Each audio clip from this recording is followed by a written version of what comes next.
The Democrat scam against Brett Kavanaugh is unraveling before our very eyes in real time. Here is a picture of Jackson Costco, the 27-year-old who until recently was employed as a staffer for Sheila Jackson Lee, the Democrat congresswoman. And Jackson Costco is in big trouble because he has been charged, according to U.S. Capitol Police, with various counts related to his doxing of Republican senators. On Wikipedia, he is accused of releasing the personal information of Mitch McConnell, Lindsey Graham, Mike Lee, and other Republican senators. And he has now been charged with making public restricted personal information, witness tampering, threats and interstate communication, unauthorized access of a government computer, identity theft, second-degree burglary, and unlawful entry. This is a staffer, until recently, in Sheila Jackson Lee's office. Now, this is a burglary case. This is like Watergate. Why aren't people talking about this as though it's Watergate? Burglary. Now, the charge that really stands out to me here, and I've discussed this with a few people who are very close to the situation, the very interesting charge here is witness tampering. Now, how did he tamper with a witness? Did he tamper with Brett Kavanaugh? There's no evidence that he released Brett Kavanaugh's personal information. Did he tamper with Christine Blasey Ford? And what is Sheila Jackson Lee's role in all of this?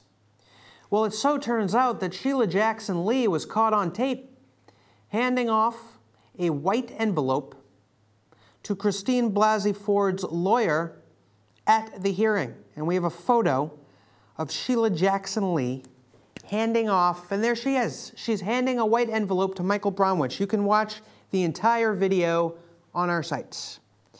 Michael Bromwich, one of the two lawyers for Christine Blasey Ford, alongside Deborah Katz, who was recommended to Ford by Dianne Feinstein. There is Sheila Jackson Lee handing a white envelope to him at a congressional hearing. What are the Democrats doing? This is unbelievable corruption. You want to talk about the swamp? What was in that envelope? We need an investigation into what was in that envelope. And it turns out, by the way, that Jackson Costco has worked for a number of Democrats, not only Sheila Jackson Lee. He also worked for Dianne Feinstein.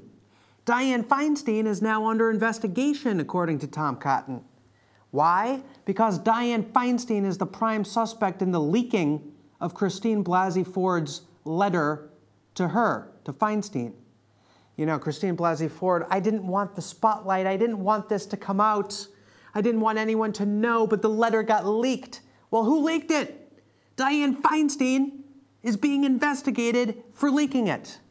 When she was grilled on that in the hearing with Ted Cruz and John Cornyn going after her, she totally froze. She had no answer. She didn't know what to say. She blamed Christine Blasey Ford, talking about blaming the victim, blaming the accuser. She said that Christine Blasey Ford was calling up her friends, and that's how the story got leaked. And she also said maybe the letter didn't even get leaked at all. Well, if you look at the Wayback Machine, it's very clear. If you look at the original mainstream news organizations that picked this story up, it's pretty clear that the letter got leaked. So Dianne Feinstein is now under investigation. And we have to think about what this really is all about. What are the Democrats trying to do? Because whatever it is that they've been trying to do is not working. They have now been exposed on the world stage as liars, as hypocrites, as conspirators against justice, as lawmakers who go up to a lawyer at a hearing and hand him a white envelope. What is that all about? Their staffers are getting charged with burglary. This is a disgrace, and it's hilarious to Republicans. Republicans are unified. You've got Lindsey Graham now on the same team as President Trump. Imagine that. So is Christine Blasey Ford going to be charged with perjury because she said under oath that she never talked with anyone about how to take a polygraph test? Turns out that's not true. Her ex-boyfriend said that she actually coached a woman on how to beat a polygraph test because Christine Blasey Ford is some kind of polygraph test expert based on her psychology background, okay? Rachel Mitchell from Maricopa County, the prosecutor, she did an excellent job. Now, at first, people weren't really sure because she wasn't grandstanding, she wasn't yelling. She was methodically building a case. She wasn't going up there trying to get on TV, pointing fingers. She was asking questions like, have you ever talked to anyone about taking a polygraph test?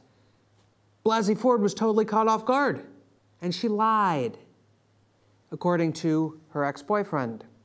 So you have the Democrats engaging in some of the most blatant corruption that we have ever seen at the U.S. Capitol.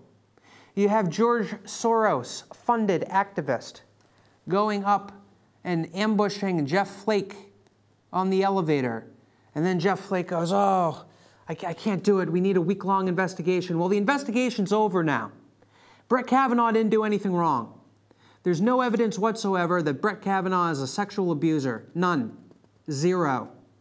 Zero credible evidence. It's over. There's going to be a vote now. And so if Collins, Murkowski, and Flake still vote against Brett Kavanaugh, and they have the nerve to cite these ridiculous, shameful public accusations made by the Democrats as the reason for why they're voting against Brett Kavanaugh, it will be a disgrace, it will be a travesty in the history of this country. The Republican base is energized, as President Trump noticed on Twitter. Energized, fired up, ready to win. The polls are changing before our very eyes. All of a sudden, the blue wave is disappearing because Dianne Feinstein played this entire situation wrong. She thought so highly of her own chances of the Democrats winning the midterms, including the Senate. She thought, okay, let's just stall this until after the midterms. Then we'll have a Democrat Congress, and then we can get Merrick Garland in there, or at least we can block Brett Kavanaugh or one of Trump's picks. Well, it didn't work. It didn't pan out for her. They did this in such an amateurish, haphazard, sloppy way that now people who aren't even conservatives, they're just independents. People are telling me, I've never seen anything like this in my entire life. This is a hoax. This is a fraud. This makes the U.S. Congress look like a fool on the world stage. Well, the U.S. Congress has been a fool on the world stage for a long time, but you know who's really the fool in this case? The Democrats. The Democrat conspirators. And we must find out what was in that white envelope. And maybe it will come out in the Jackson Costco case. But we must be vigilant. We must find out. Because we're in the red zone, okay? We're within 20 yards of the goal line. I'm hearing from a top-level source that Rod Rosenstein, in tears, said that, basically they're going to wrap up the Mueller investigation so long as Rosenstein doesn't have to publicly testify, and then after the midterms, Rosenstein can just go away. So the big anti-Trump conspirator, the Department of Justice, is being handled by the White House, by President Trump. This is what we've been waiting for. This is what the American people voted for in 2016. It wasn't about tariffs. Tariffs are good. They work. But it wasn't about tariffs. Okay? And it wasn't just a cult of personality around Donald Trump, like the media pretends. It's about changing our government from within. It's about saving our republic. It's about exposing the idiots that are handing out white envelopes to lawyers at congressional hearings, making this country look like a fool. It's about exposing them and making sure that these fake allegations and these well-funded activist campaigns are not allowed to preside over our justice system or our federal government. President Donald Trump needs some more help in order to get all the way into the end zone, but he's close, and he's getting closer. And the more we scrutinize and pay attention to the actions of lawmakers like Sheila Jackson Lee with her envelope, the better off this country will be. We'll have more updates for you as the day goes on. And we expect a vote on Brett Kavanaugh pretty soon, possibly on Saturday. We are hopeful that the vote will happen, and we are paying very close attention, unfortunately, to Jeff Flake, Susan Collins, and Lisa Murkowski. Please keep reading BigLeaguePolitics.com.